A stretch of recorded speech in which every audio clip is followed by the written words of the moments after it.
Commissioner Nancy Jester, and welcome to Nancy Jester Reports for Thursday, July 6th. Today we met on Thursday, or this week we met on Thursday because Tuesday was July 4th, so we were obviously closed for that holiday. I hope you had a great holiday, had lots of fun, and enjoyed the day with your family. We certainly did at the Jester home. So today we met as a committee of the whole to receive reports and go over our agenda that we'll vote on next Tuesday. We received a report from Lifeline. That is the group that runs the DeKalb Animal Shelter, and we're obviously very excited because later this month we will be doing the grand opening of our new animal shelter in Chamblee, and so we are maintaining operations. The plan is to maintain operations in both for a little while so that we can adopt out all the animals from the old animal shelter and not have to transport them to the new one. We're doing that to be safe, reduce stress on the animals, and not bring things from the old animal shelter that, pathogens and so forth. So looking forward to that. Also want to commend Lifeline for the terrific job they're doing running the shelter. We got some data today. So the last year that the county ran the animal shelter without Lifeline, they took in a little over 6,400 animals, and they had a 37% euthanasia rate. Flash forward to the past 12 months for Lifeline running the facility. They've run it for about 4 years now.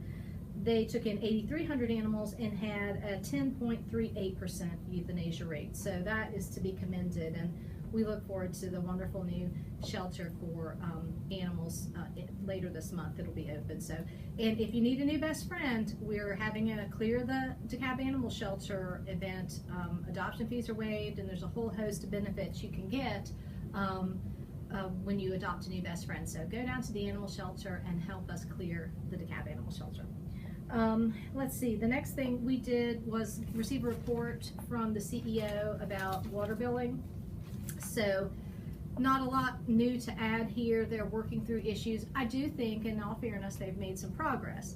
They have not gotten anywhere near close to being done on that. We know it would take a long time. I am disappointed right now in particular about a couple of issues, what I call the back billing, which is if you had a held bill that you stopped getting in August and maybe one just got released to you, and you have all these charges associated with that back bill, and you're just being hit with them for the first time in 6-8 months.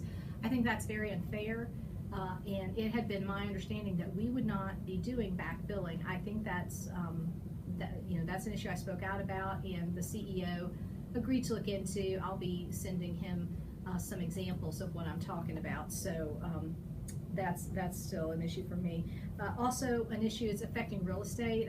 We've had some examples where people have closed on their house and then received a bill months later after they closed on their, after they moved out of their house, and liens are being put on things. So we have to look into that, and I've alerted the CEO to that.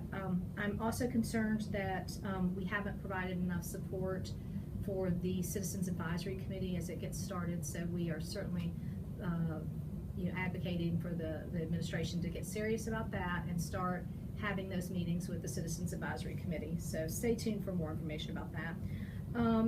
We went over our various agenda items, a number of purchasing items, looking at the authorization for a tax anticipation notice coming up at our next meeting. I am steadfastly against these tax anticipation notices, or TANs, because I think they're a sign that we don't have good cash flow management.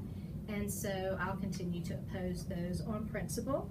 Let me see. Again, a number of agenda items, a lot of them for public works, doing some road work, also procuring things for some of the sewer cleaning issues that we have ongoing.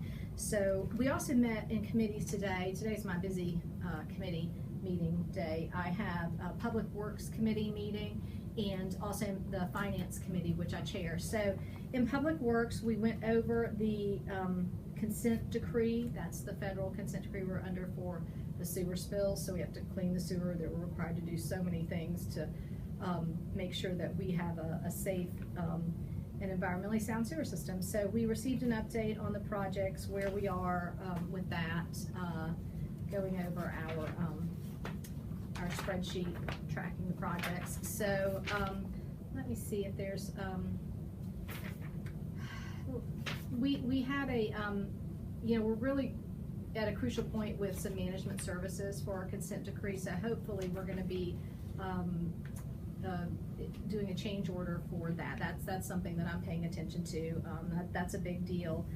That we have CH2M Hill doing that program management, so hopefully that will come soon, so that we can keep rocking and rolling on the consent decree. So so we went over that. Let's see. We also, and we went over construction in general, and went ahead and recommended approval to a number of purchasing items. Again, most of them, just perfunctory public works things. We also did start to cover the revision of Chapter 25 regarding putting in sewers where they're not currently, where you currently have a neighborhood street or a neighborhood on septic. How can we best move them onto the sewer system if they do a sewer petition and want to be on the sewer system? So hopefully we started the process of reviewing the new code section for that. Hopefully that will be done it's not gonna get a vote next Tuesday, but hopefully in the next couple of weeks we can get that approved by the entire Board of Commissioners. So we also had a finance audit and budget committee meeting today.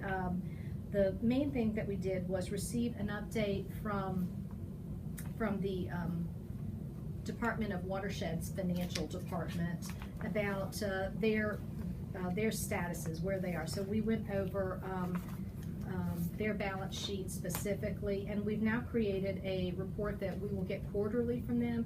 Again, when I took over as chair of the FAB committee in January, we had not been receiving any kind of financial reports of any kind from the county as a whole, or any of the enterprise funds such as Watershed. So we've changed that. We now get monthly statements on the county's financial, the balance sheet and their income statement. So we're tracking that on a monthly basis now for the first time. We are going to do a quarterly tracking of the watershed. This is very important because we want to make sure you're going to have adequate revenue so that we don't have upward pressure on rates, because our ratepayers obviously are paying for all the improvements that need to happen. So we need to make sure we're maintaining good ratios there, because that also affects our bond rating and our ability to borrow money for large capital improvements. So those are the main things we discussed in FAB. We didn't have time to go over some policy stuff that we'll be working at the next time. So tomorrow we have a SPLOST meeting to discuss the potential upcoming referendum on SPLOST. So we'll put out some information about that after we have that meeting. So as always, stay tuned and stay in touch, and I'll see you next time on Nancy Jester Reports.